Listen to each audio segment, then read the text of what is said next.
Hola de nuevo a todos a esta grabación. En este episodio, supongo, de estas narraciones, vamos a platicar de la vida escolar del alumno con autismo. Y el título es Vida escolar, no la escuela, por ejemplo, porque vamos a hablar aquí de la escolarización tradicional y de la escolarización en casa. Y la manera en la que lo voy a hacer es primero voy a platicar de la escolarización o la escuela tradicional un poquitín en cuanto a las experiencias de los alumnos, las experiencias de los maestros. Después vamos a platicar un poquito de las dificultades que son resultado del trastorno en general en la escuela, y por lo tanto esto nos va a llevar casi automáticamente a platicar de la justificación de la escolarización en casa, que parece ser, en base a la evidencia, la mejor opción, aunque no sea la más práctica posiblemente para muchas familias. Sin embargo, saber esto es importante, ya que pues por lo menos los que no podemos el día de hoy educar a nuestros niños en casa, podemos ir planeando alguna estrategia para poder hacerlo en el futuro si es lo apropiado.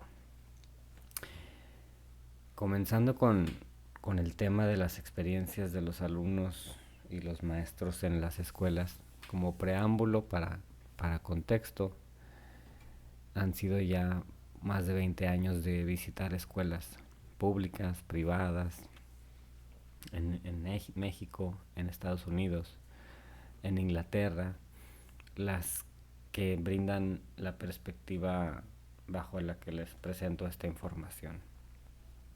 Escuelas preescolar, primarias, secundarias, preparatorias. Y los nuestra capacidad a través del mundo de, de proveer un buen sistema educativo para un alumno con autismo es similar, es decir, todos sabemos, o en todo el mundo existe, debería decirlo así, virtualmente en todos los países con algún nivel de desarrollo existe acceso a la información que acerca de qué terapias que son las mejores para, qué métodos de enseñanza educativa son los mejores para alumnos con autismo. Sin embargo, hay diferencias de implementación. Por ejemplo, en Estados Unidos y en Inglaterra hay más recursos económicos, por lo tanto tienes mejor infraestructura que, por ejemplo, en planteles educativos en México. Sin embargo, la implementación de la información que existe, de la evidencia científica que existe acerca de los mejores métodos, en mi opinión, se usa similarmente. Es decir, en Estados Unidos y en Inglaterra vi escuelas más bonitas, pero si tomo a los maestros en cuenta, incluyendo a los mexicanos, en todos veo similares niveles de interés, de preocupación y de información, a final de cuentas, mucha o poca. En la mayoría de los casos es poca, ya que los maestros en una escuela regular, y a veces hasta en una escuela especial, no se especializan en autismo o no conocen lo suficiente del autismo. Muy poca gente conoce lo suficiente del autismo, sobre todo considerando los últimos 5 años de experiencia, lo que hemos aprendido en los últimos, es más, los últimos 2. Entonces es difícil pedirle a todos los especialistas o pedir que todos los especialistas y maestros estén um, al día en este día en particular, en esta época en particular, por la velocidad con la que todo se está moviendo.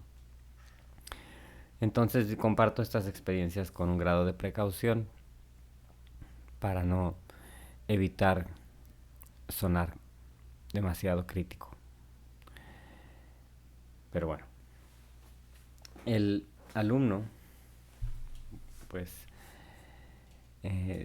ustedes ya lo saben, los que son papás, tienes niveles de ansiedad, de frustración, de sobrecarga sensorial, dificultades para encajar con tus compañeros, en lo que te puede llevar a perder alegrías, logros, amistades. O sea las ventajas y las desventajas algunas son obvias, ¿no? Y no son necesariamente parte de que estés aprovechando tu currículo educativo o no. ¿Sí? Es decir, yo creo que todos sabemos, pero vale la pena recalcar que el ir a la escuela no significa solamente aprender a leer, escribir y hacer matemáticas y un poquito de historia, sino también aprender patrones de socialización con maestros, con instructores, con alumnos y en general patrones de convivencia sanos, obviamente. Sin embargo, cuando tienes una persona con autismo, tienes que considerar que el, el mundo se mueve muy,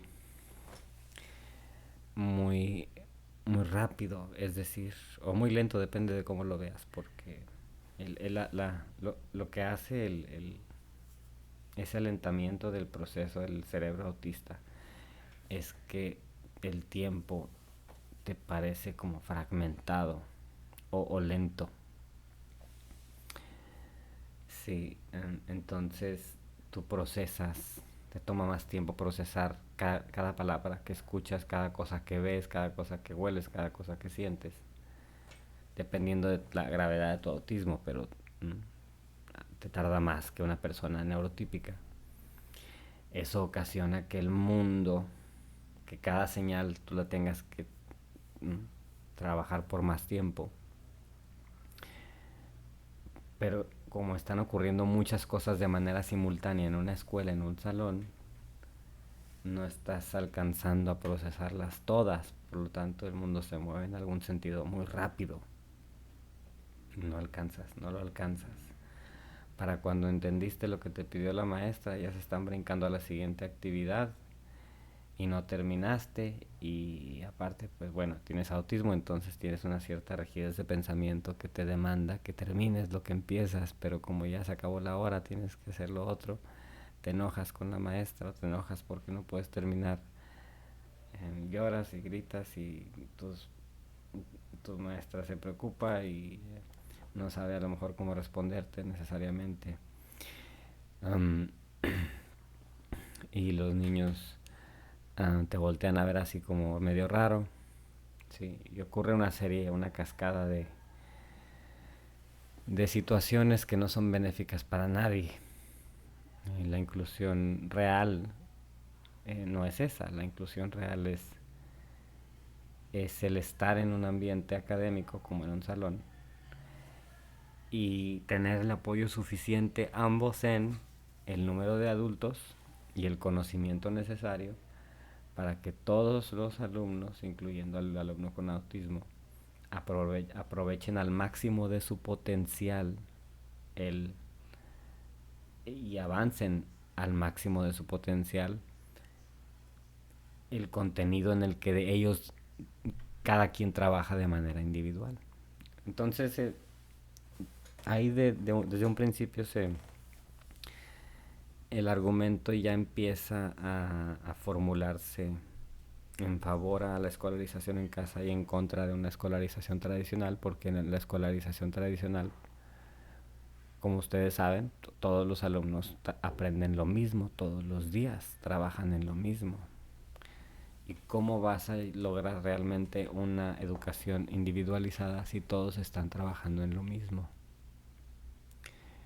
Entonces es bueno reconocer esto y acordarse de esto, que como padres, muchos de ustedes han estado o van a estar intensamente colaborando, a veces hasta negociando o hasta discutiendo con escuelas para arreglar un sistema que no está diseñado para enseñarle a tu hijo. Menos si no está recibiendo la intervención que requiere, porque está la mayoría de sus mañanas en la escuela, que son sus horas neurológicas de más potencial de aprendizaje, pongámoslo así. Las está pasando en una escuela donde todo va muy rápido y no está aprovechando lo que está ocurriendo para empezar. En las tardes, para cuando tú lo llevas a su terapia, pues este niño ya está cansado y ya no aprovecha la información y ya no es tan resiliente al estrés. Ya tuvo a lo mejor hasta sus subidas y bajadas de azúcar por lo que comió, si no está comiendo muy bien. Sí, ya son más las variables que enfrentas. Y lo estás poniendo a trabajar más. Está yendo 6, 8 horas a la escuela y lo estás llevando a terapias.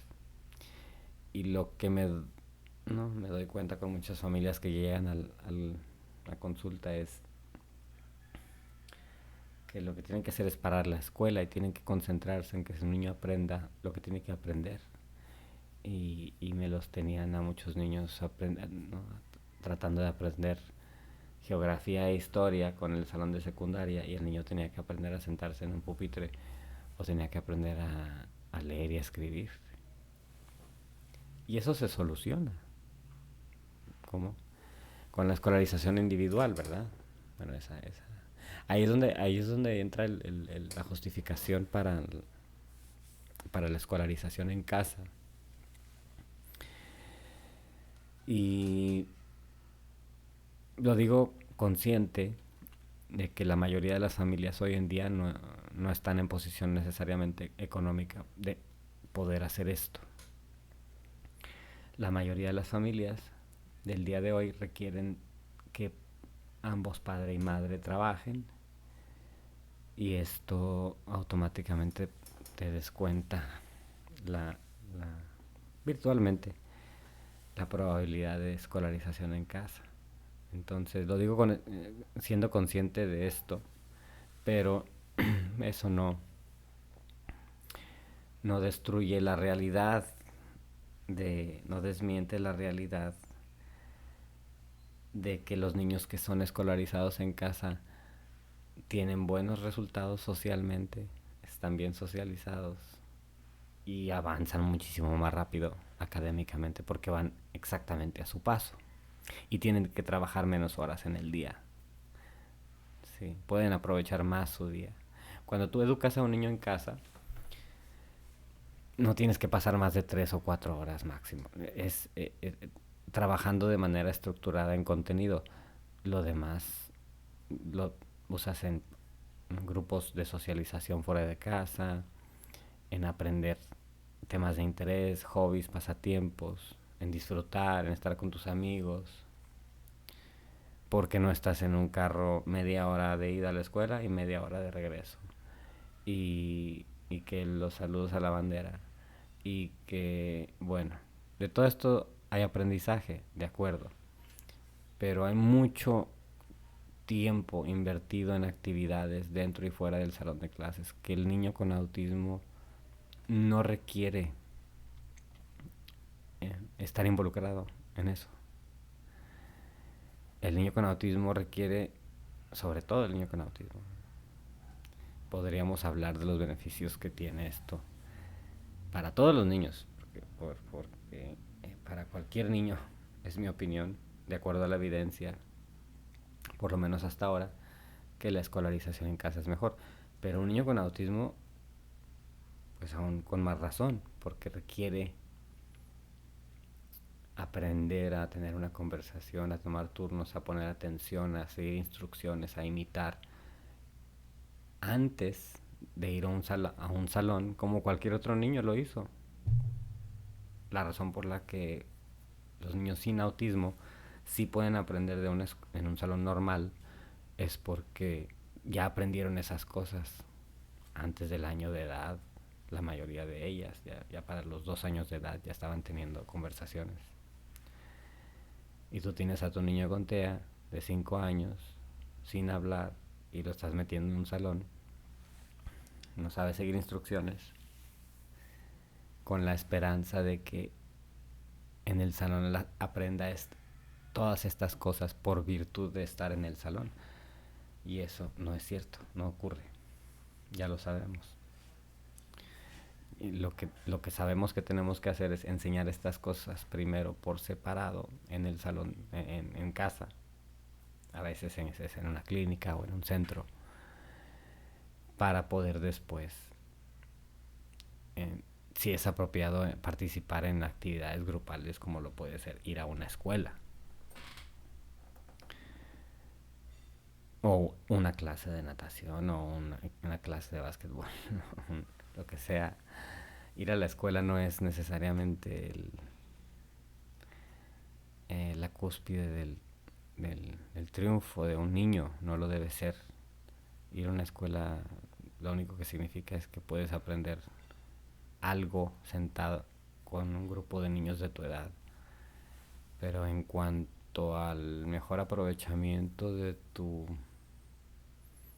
día, de tu energía, de tu aprendizaje, de tus estados emocionales, cognitivos, pues lo mejor va a ser ir a tu ritmo y trabajar en lo que tienes que trabajar y pasar el tiempo necesario. Si por ejemplo tú tienes inclinaciones a aprender más rápido en matemáticas, que puedas avanzar más rápido en matemáticas,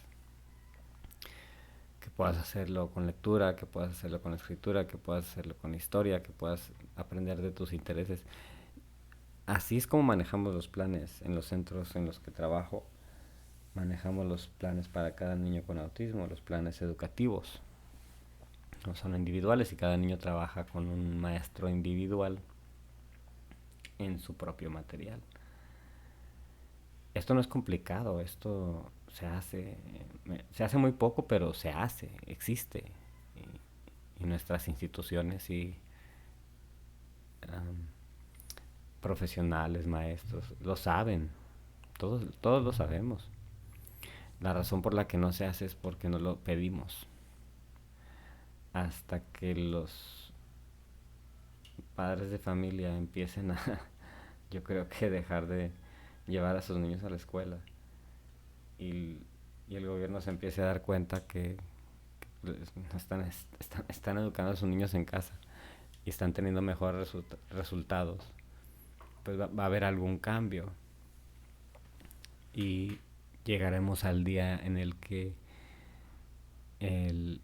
nuestros niños aprenden en casa con el apoyo necesario, porque bueno, este cambio paradigmático requiere un apoyo económico, me imagino. Entonces tiene que haber cambios de política pública para que la mayoría de las familias puedan escolarizar a sus niños en casa y cada niño avance en su aprendizaje de vida de manera realmente individual.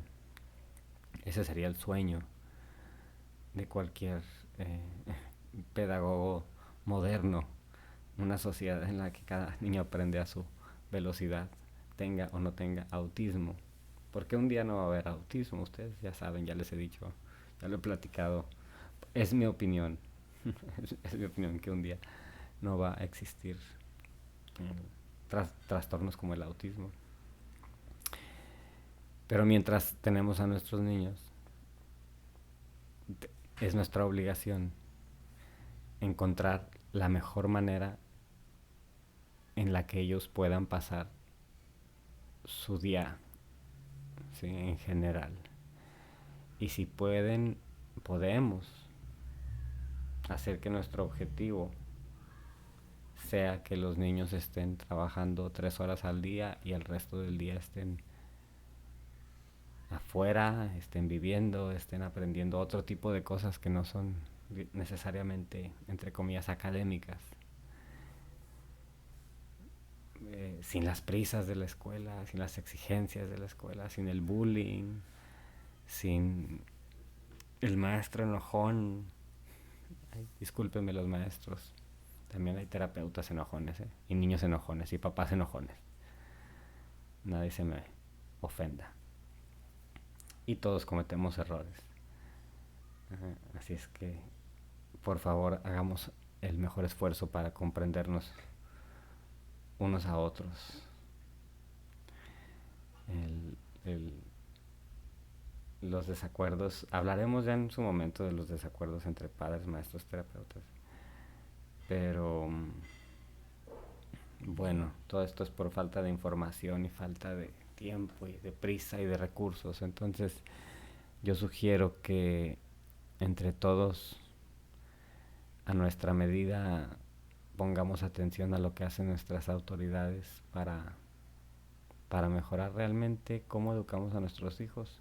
Porque si simplemente significa poner más escuelas y meter a más niños a la escuela y ya, no estoy seguro que nos pinte un buen futuro a los mexicanos, o a los americanos, o a los ingleses, por lo menos hasta donde yo conozco. Entonces, bueno, esto es mi argumento en favor a la escolarización individual en casa, si quieres ser más específico. Ya les digo a los papás cuando les estoy apoyando en algún esfuerzo con su escuela con la que trabajan, les recuerdo que estamos tratando de, de encajar una pieza cuadrada en un agujero redondo al hacer esto, porque las escuelas no están diseñadas para realmente aprovechar a nuestros niños. Entonces, nada más, solamente les recuerdo eso para que no, no le pidamos peras al olmo. Entonces, y no, esto no es para desanimar a nuestros maestros, al contrario, es para agradecerles el trabajo que hacen con lo que tienen disponible y por apoyar a estos papás y estas familias que, que vaya que se llevaron un boleto de vida importante e intenso. Con mis mejores deseos, este es el final de la grabación. Los escucho, o me escuchan más bien. Verán que no quito errores, no grabo ni edito errores de estas grabaciones y las hago en una sola toma para que sean lo más naturales que se puedan, y por lo tanto ojalá uh, esto se traduzca en el sonido de mi voz. Hasta la próxima.